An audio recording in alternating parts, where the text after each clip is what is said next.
Hey everybody, I'm Norris. It's Friday the 13th, and this is the Norris Group's Real Estate Headline Roundup in 2.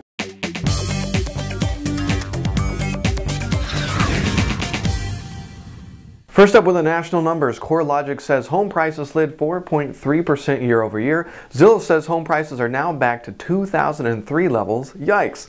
The Mortgage Bankers Association says mortgage applications were up 4.5% last week. Realty Track says NODs and foreclosures dropped to the lowest level since 2007. They are down 33% for 2011.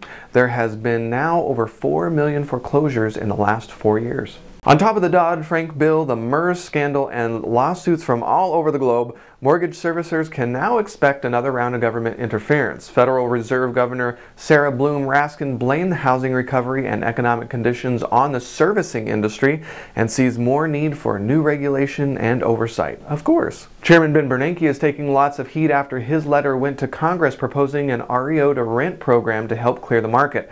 Some think this is just another move for the government to subsidize housing further. Forget Congress being in agreement on the way forward. Regulators have their own ideas. New York Fed William Dudley is talking principal reductions, and he says we have to recognize that there is more to economic policy than just monetary policy. There are workable solutions to our housing problem at costs that I deem very reasonable relative to the economically inefficient path we are on.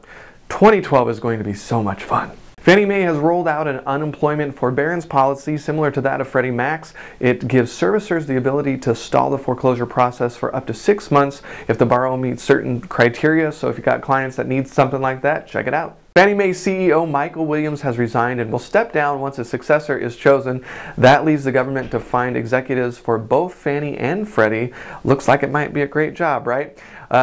Williams says this is a good time to move on and get someone to run the company for the next 2 or 3 years because we still have a long way to go in housing. That's good.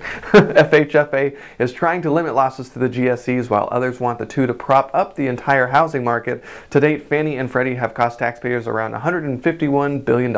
That's it for the headlines today. You can find many more on our website, thenorrisgroup.com/blog. Up on the radio show this week, we've got Craig Hill once again joining Bruce to talk about hard money loans and trust deed investments. Next week, we're going to be in Anaheim at the Apartment Owners Association. That's going to be on the 17th. And on the 18th, it's going to be the Women's Council of Realtors in Corona. If you're looking for hard money loans, we have 2 programs, a long-term and a short-term program. You can check out thenorrisgroup.com. If you're looking to earn 9% on some money you've got in an IRA or in a savings account, check out tngtrustdeeds.com. Have a fantastic weekend, and we'll see you next week.